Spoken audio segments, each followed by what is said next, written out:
Welcome back to question number 5. All right, Pamela Cantu operates a school for food service department in a small rural community. She feeds approximately 1,000 students per day in 3 different locations. She receives an average of $1.20 in revenues per meal.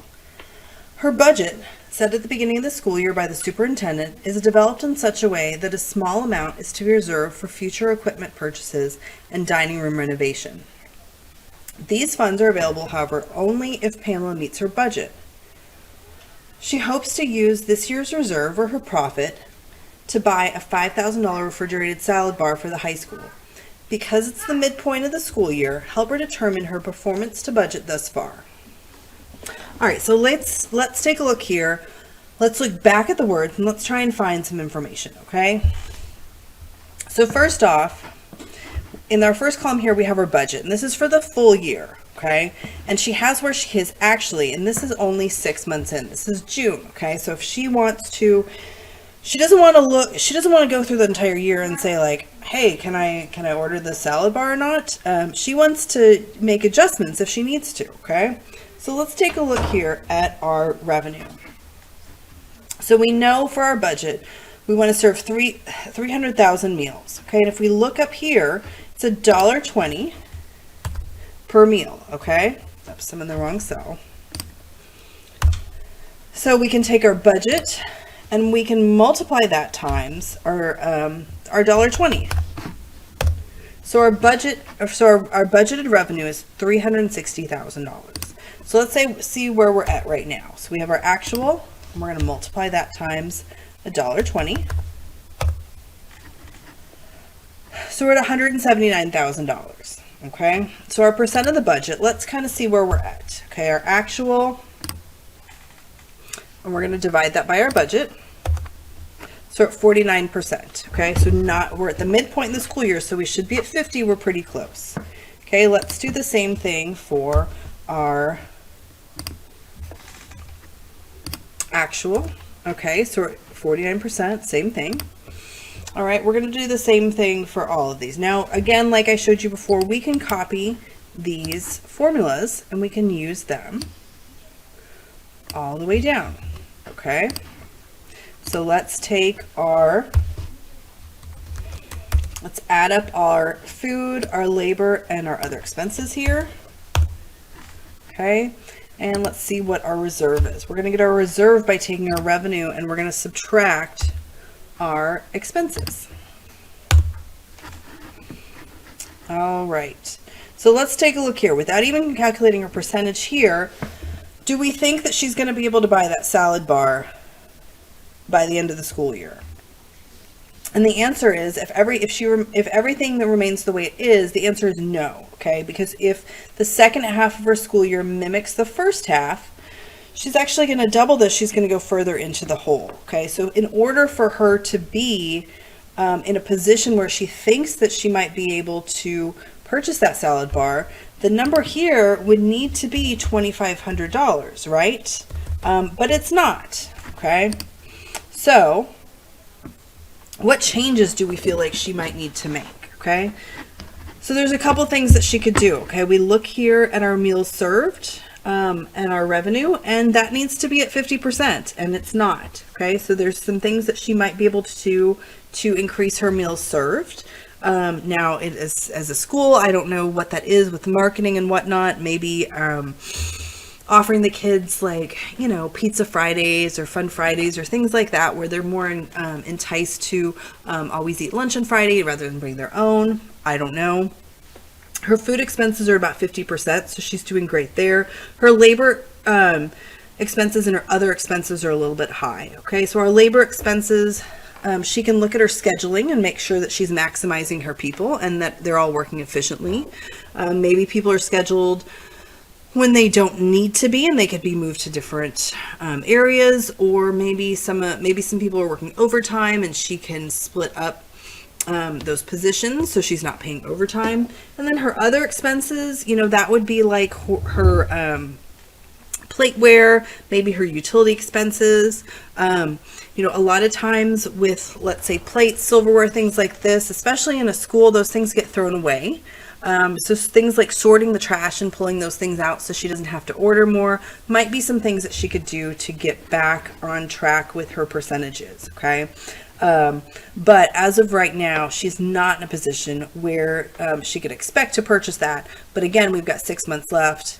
She could really make some changes to move forward and make some positive impacts on the rest of her school year.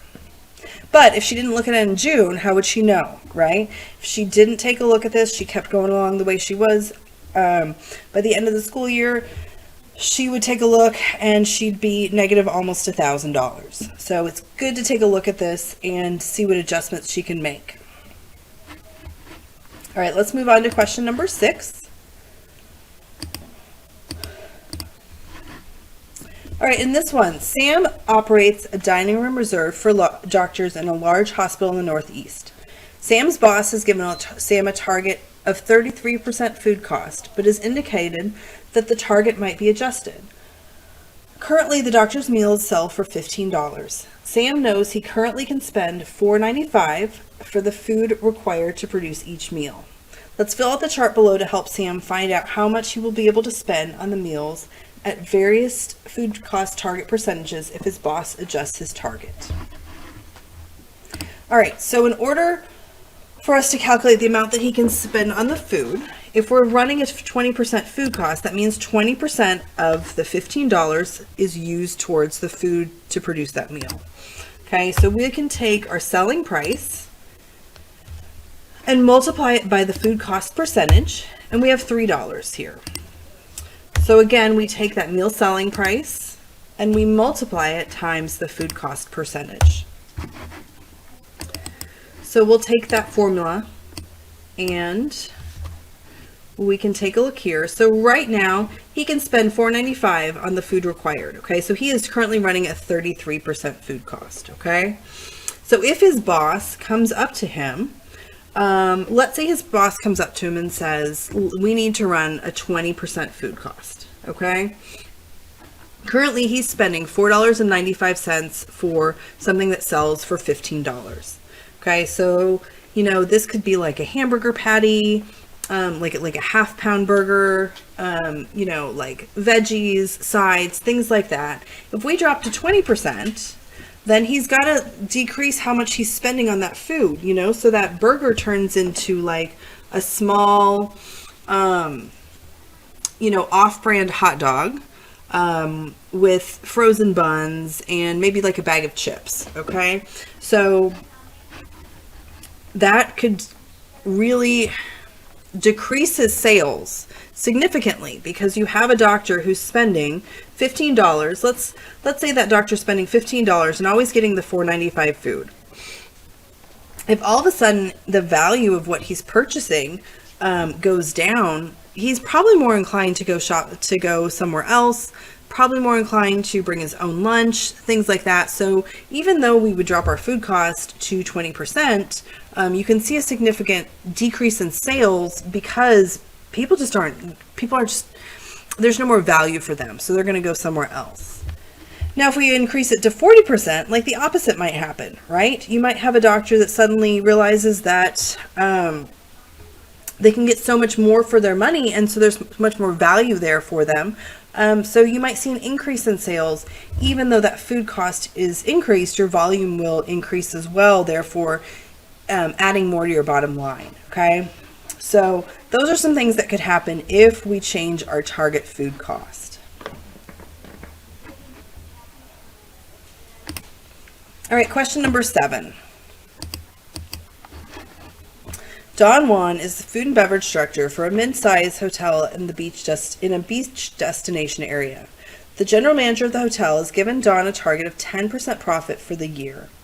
Dawn's staff is predominantly composed of her beach buddies. Although she's good at controlling most of her costs, she has a hard time telling her friends to go home when business slows down, and she needs to reduce her staff. If she doesn't make her profit goal, her general manager will likely reprimand her, and she could possibly even lose her job. Express Dawn's expenses and profit as a percentage of total revenue, both this year and last year, to determine if she met her profit goal. All right, so let's fill in the blanks here and let's look and see how she's doing, okay?